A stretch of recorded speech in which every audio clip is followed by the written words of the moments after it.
Hello, this is the recording for the Online Ethical Debate Research Project for SPCE 619, Professional Issues in Applied Behavioral Analysis with Ball State University. Our debate covers a critical topic, the right to exercise personal liberties versus the need for habilitation. I'd like to begin the debate by introducing our members and roles. I am Marwa El-Shashini, and I have taken on the roles of introducer and fielder.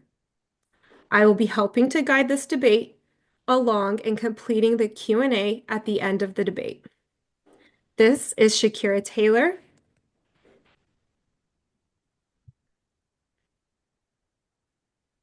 She has taken on the role of summarizer. She will be providing us with in-depth background for our topic and helpful information, as well as controversies associated with our topic. Next, we have Matt Brown, who has taken on the role of researcher. He will be providing support on our topic from various studies that have been conducted over the years. Finally, we have our illustrator, Ann Boyle, who will be providing us with various graphs and visual aids that best represent our debate topic. The first item to be addressed is the right to exercise personal liberties. I'd like to begin with a brief definition to allow for a better understanding of what this topic will be addressing. Personal liberties, as defined by Bannerman in his 1990 article, include freedom of speech, freedom of religion, and other rights guaranteed by the Constitution.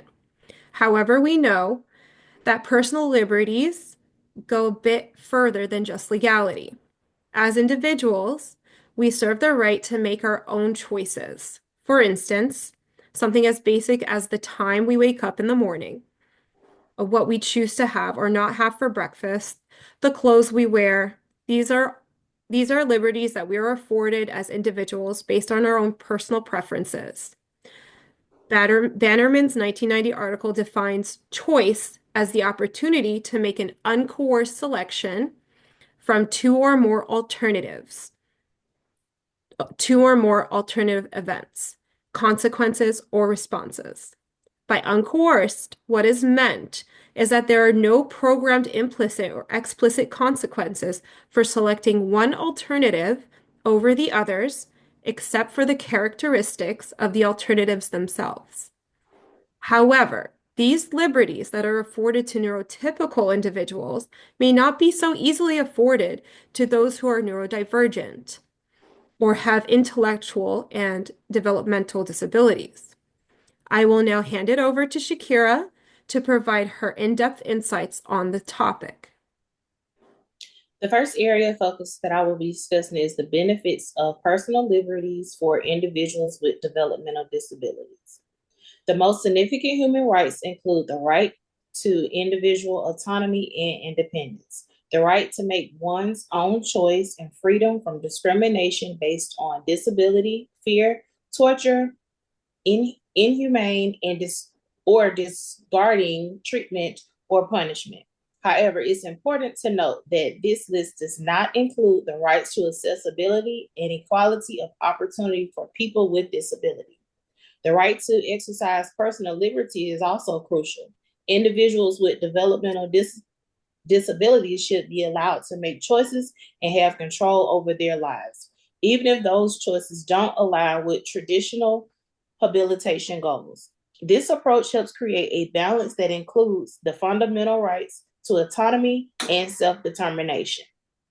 By allowing individuals to participate in treatment goals, we increase the likelihood of more effective outcome. This is because individuals are more motivated to make choices that align with their needs and desires when they have a sense of control over the process.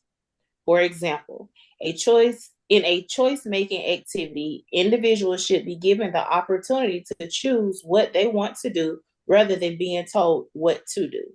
This fosters a sense of empowerment and encourages individuals to develop responsible choices. The next area of focus will be the importance of choice making in general and as it applies in ABA or IDD. In general, choice therapy emphasizes the human behavior is driven by choices individuals make to meet their needs and desires. All behaviors are purposeful and serve as an attempt to satisfy one or more basic needs, such as survival, love, belonging, power, freedom, and fun.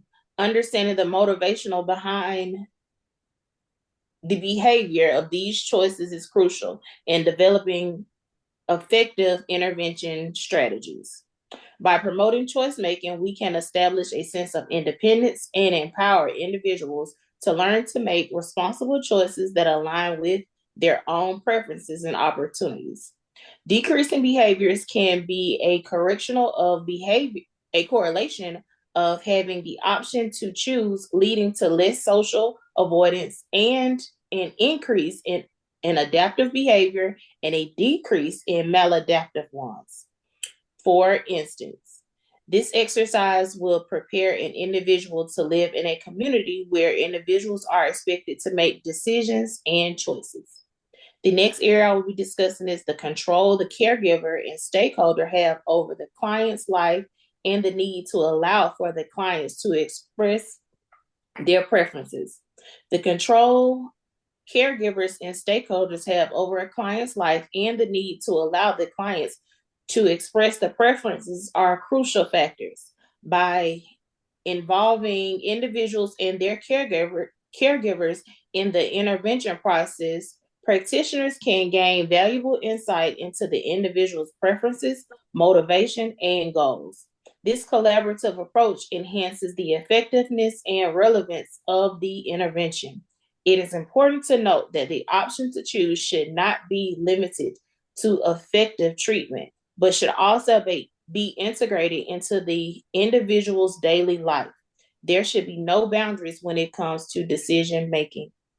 For example, if a client is able to choose what he or she wants to wear in the morning, they are gaining independence. Teaching independent skills to individuals with disability is a public trade-off that ultimately benefits the individual. Thank you, Shakira, for this information. It was very informative. Now we have Matt, who will be providing us with his findings on the various points addressed. Go ahead, Matt. All right. So first, we're going to start with Tincanny and Dowdy, their 1989 article. That article introduced the ability of clients to choose where their life will lead them in the areas of further education, employment, and living conditions. All these conditions impact the quality of life that a person is comfortable creating for themselves. For instance, choosing to continue onto a higher education can lead to a degree from a college or university. This can open more opportunities for the individual in the career setting later on down the road. Choosing a job or a career to support themselves is a good example as well. Allowing yourself to choose a job with a higher wage can make expenses easier to handle and leave money for leisure activities. Being able to decide if you would like to live on your own or in a community-based setting can also foster the preferences an individual has, and this overall would create a happier life setting for that individual. Choice making is crucial also in everyday activities. For instance, Broadhead and Dowdy's 2024 article suggested that individuals with developmental disorders will respond more freely to activities and situations when they can decide whether they have complete freedom, some outside control, or significant outside control from sources like teachers and instructors. Veneziano and Shea's 2022 article shows how Lovas and Reckers in 1974 used a treatment in order to defeminize a male client. The pair concluded that their process was a success because the individual was now more similar to other males. However, the long-term effects, according to the client's sister, resulted in 0 loving relationships during the client's life. So the elimination of this individual's choice may not have led to a normal life at all and may have impacted their ability to experience happiness in their own way. Last, on this topic, we're going to have a relevant ethics code. The ethics code for behavior analysts also states that each practitioner of ABA has a responsibility to clients in code 3.01 to do no harm, support clients' rights, and maximize benefits of treatment. If allowing personal choice promotes the benefits of treatment and does not harm the client, those choices align very well with this guideline from the BACB. Thank you, Matt, for providing us such detailed evidence from various studies. We will now have Anne show us her findings. All right, so to back up what Matt said, the rights of personal liberties are very important in ABA because the clients we work with might not always have a say in what they would like to do. And some personal liberties we can honor in our practice as BCBAs is respecting our clients when they choose to withdraw their assent and also giving them choice. We can give them choice in what they do without without influencing or giving or kind of trying to influence what the client what you try with you trying to not influence what the client wants to do. That's what I was trying to say. But instead just giving them a choice, a very just here's your two choices. So let's say it's a nice day outside and you're going to go do an in-home session and you offer the client some leisure activity choices of we can go play video games, watch a video on YouTube, or go outside in the backyard. And the idea behind this is we've honored how the client was feeling. So if the client chooses to go play in the backyard, it's because they wanted to go play in the backyard. If they choose to watch a YouTube video, it's because they wanted to watch the YouTube video. It's their free time and session, it's their choice. And so this also leads me to this graph, which this graph is from this article in May in 2018, and it shows the differences between student choice and teacher choice.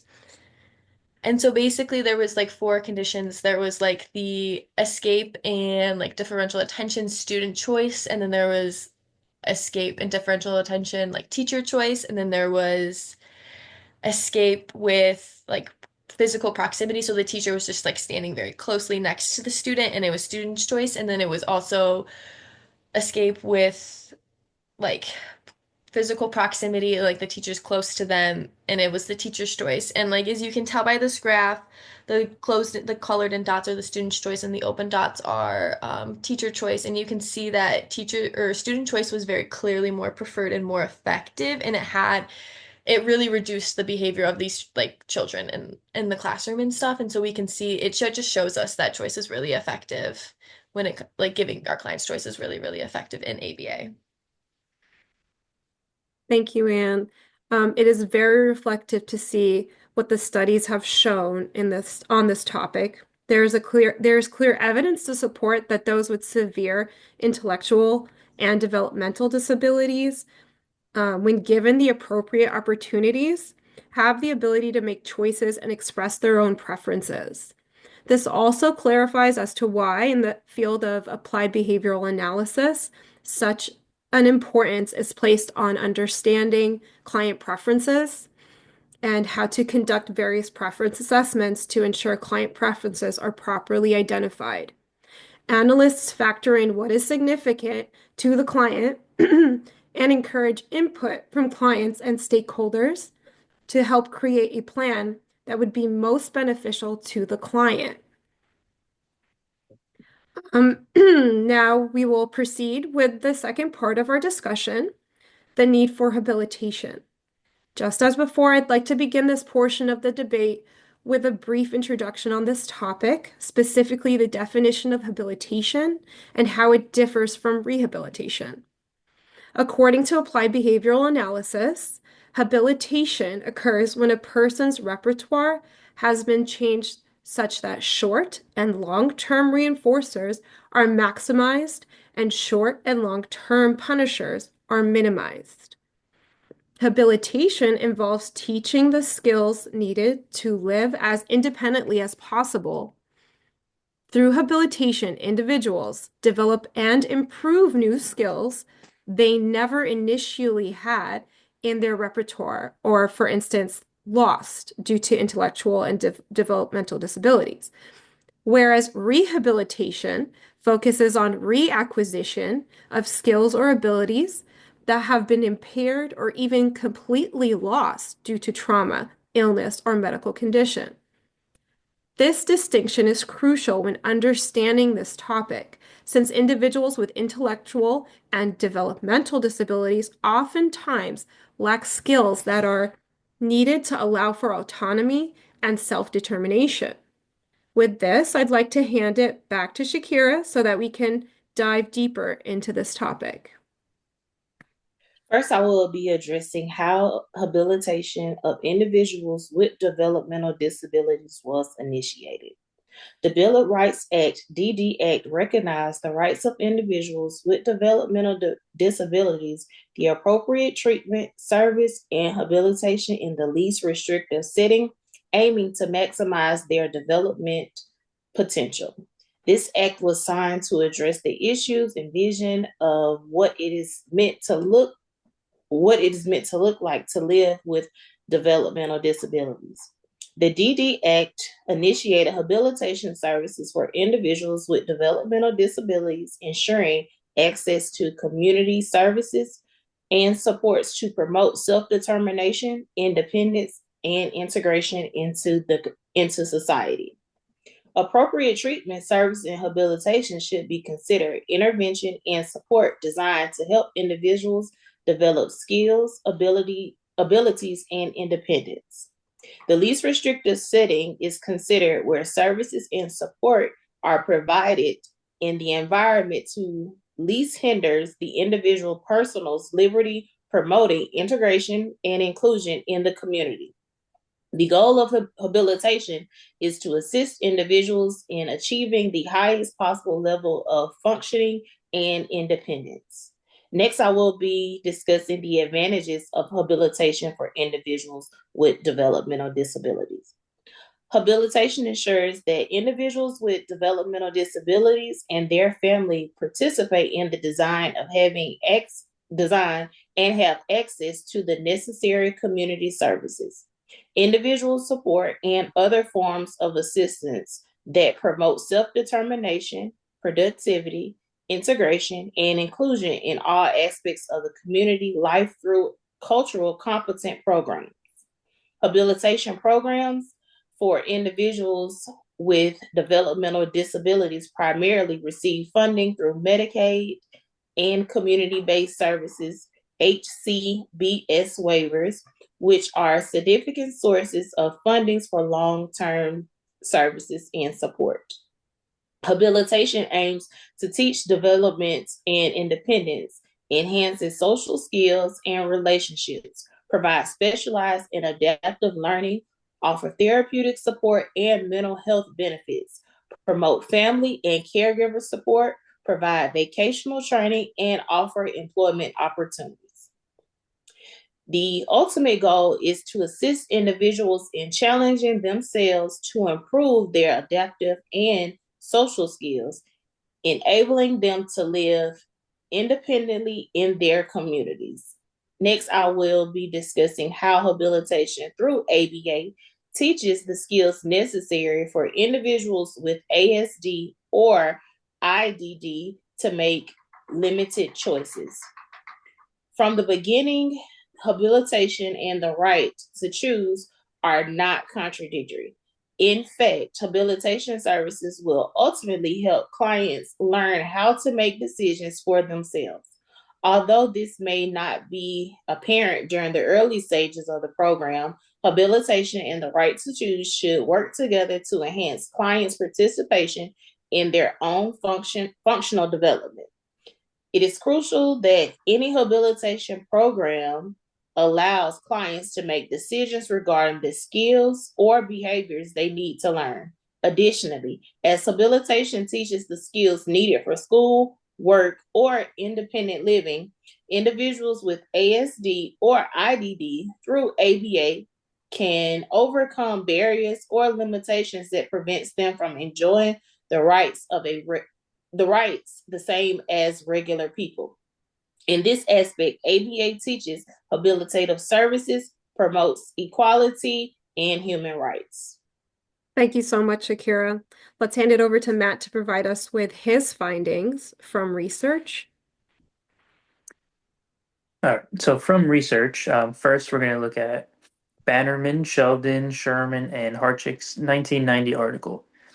This one states that habilitation has been used as a means to provide self-help, socialization, and adaptive skills to individuals with developmental disorders. In the case of Wyatt versus Stickney in 1975, it was ruled that people with developmental disabilities have the right to habilitation in order to maximize their chances of living a meaningful life. It has been argued that completely free choice making may not be the best option for some individuals. For example, if you understand that a choice made by someone is going to result in injury or long-term health effects, it may be wise to habilitate them in the ways of other choices. Habilitation ensures that the societal standards of our culture are met by a person so that they can live a functioning life within the confines of their environment. Bannerman, Sheldon, Sherman, and Harchick, they also stated that habilitation has the opportunity to create the best outcomes for individuals. If the right to choice is given, the person may choose to live in a way that is detrimental to their own well-being. That is why habilitation is used as a replacement for totally free choice in some cases. There are many different types of habilitation programs available to clients. For example, day habilitation offers assistance with daily living. Another type is career guidance, which is offered when trying to find employment. There's plenty more. Habilitation can teach clients how they can make individual choices within a structurally safe framework.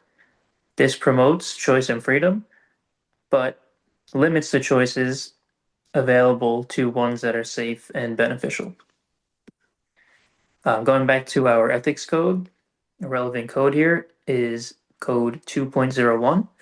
So, the ethics code for behavior analysts states that practitioners must provide effective treatment. That is our code 2.01. The treatment must concur with scientific evidence. Also, maximizing outcomes in a positive way. All of these points, they may suggest that habilitation is warranted when a client is exhibiting behavior that is detrimental to their own life. Therefore, habilitation can align itself with this guideline from the BACB. Now, Anne will provide us with key illustrations to support this crucial topic. The need for habituation in ABA is important because our clients deserve every opportunity to live as independently as possible. To do this, we have to teach our clients these skills they need to be as independent as possible. We can do this by prioritizing daily living goals that matter to the client and their families. The BACB provides us with these ethical codes that help us guide our decision making as practitioners to make sure we're providing our best ethical care that we can to our clients. Bannerman et al. Also touches on key aspects of incorporating choice and client preferences into habituation to make it easier on the client and to make the goals more attainable for the client. In some different different types of examples and ways that we can access this in ABA include getting access to other therapies like speech and occupational therapies to help improve daily living skills and communication skills. And another example is habilitation programs and community-based programs to help promote promote a fulfilling life while also giving the individual access to what they need to help them live. Habilitation programs can also aid our clients by helping them create daily living and hygiene routines and also help them teach skills to be able to gain a job in the future, like counting money, like having a routine to stay on time to be able to get to a job, and those people and social skills. The implementation of these programs can be used, we can use these, should use evidence-based practices to ensure that we're doing our clients' rights, like are protecting our clients' rights and giving them the life they deserve. And so these visual aids on our slide kind of show the process to how you can like be able to gain access to services. So you get a referral and then you can go ahead and you can go see like you can see a physician and then that physician can diagnose you with like say ASD or like another developmental disorder and then they can refer you to different types of people like a psychologist or a special educator or like a speech therapist. And so you get a referral and they kind of meet the kid and you eval them and then you can go from there and create treatment options for like your client. And then to also help with our like fluff with our data is that we found a study from like Sweden, and basically in the study was like these kids like didn't have a choice of what kind of services they got. They got like one service at a time. So they treated what like if you needed speech and occupational therapy, they gave you speech therapy, and then next would be occupational therapy. And they in the study, what they decided to do is to essentially like mesh all these services together. And so what they did is it was like, okay, so you come in and you get a referral, and then we'll provide you speech therapy, ABA therapy, and occupational therapy all at once instead of one at a time. So it's prioritizing every like facet of the client's life and not just one at a time to help improve those daily living and like communication skills as well. Thank you, Anne.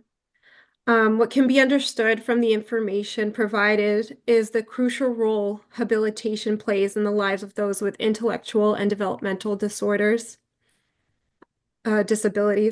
Having access to habilitation services, no matter the age, can significantly impact outcomes for quality of life. Habilitation through the use of applied behavioral analysis allows for individuals with intellectual and developmental disabilities to reach the goal of self-determination by teaching the specific skill sets that allow for autonomy and independence. Finally, we will bring our debate to a close with the questions and answers portion. The first question is, how can we find a balance between the expression of personal liberties and the need for habilitation? So it's crucial to acknowledge that expressing personal liberties and the need for habilitation should go hand in hand. Individuals with disabilities should have a say in their treatment, planning early on and throughout the entire course of their treatment. Their input should be encouraged and taken into consideration. In allowing for these opportunities to express choice and preferences, a more effective treatment plan for habilitation may be implemented with those preferences in mind, ultimately creating a path to self-determination and independence. Um, the next question The next question is, are there situations where an individual's right to exercise personal liberties can be denied? This is a tough question. There are several opportunities where individuals with disabilities are able to make choices that will enhance their quality of life. However, in some situations, the individuals may not have a full grasp on the consequences that may emerge from their choices. For instance, an individual who is engaged in self-injurious behavior may not understand the extent of the damage caused by the behavior. In the event an individual has taken the liberties that lead to harming oneself or harming others, then measures to prevent the behavior must be put into effect for the well-being of the individual and those around them. The next question. Since individuals with disabilities have a right to self-determination and personal liberties, how can habilitation be attained in the event an individual exercises the right to withdraw their assent? What if the right to habilitation is refused? When an individual exercises the right to withdraw assent, habilitation can still be pursued, but it must be done with respect for the person's autonomy. In a situation such as this, it is crucial to engage in strategies like providing choices, understanding individual preferences, and revisiting goals to help ensure that habilitation is provided in a way that respects both self-determination and personal liberties. If an individual refuses habilitation altogether, then the underlying reasons for their refusal should be considered and discussed, and a discussion for an alternative method should be explored. This ensures the process is collaborative and preserves the individual's right to autonomy and self-determination. The next question, what are some effective ways to teach choice making using applied behavioral analysis? In the article, ABA promotes autonomy and choice of people with intellectual and developmental disabilities. The authors discuss several effective methods to teach choice-making skills. Some examples include the use of activity schedules, which allows for the individuals to choose the sequence of tasks which can increase their engagement. The next method is self-determination in intervention selection, allowing individuals to choose which interventions they prefer. Next is the choice as a reinforcer. This allows individuals to select preferred activities or interventions. The use of augmentative and alternative communication. Using an AAC system helps to facilitate choice making and to communicate preferences. Next, we have teaching avoidance and self-advocacy. This teaches individuals how to express displeasure or appropriately avoid undesired choices. For example, how to request a break or say no to a non-preferred task. And finally, promoting self-control. This teaches individuals to better tolerate delays and when they attain reinforcement. And that concludes our debate. Thank you for listening.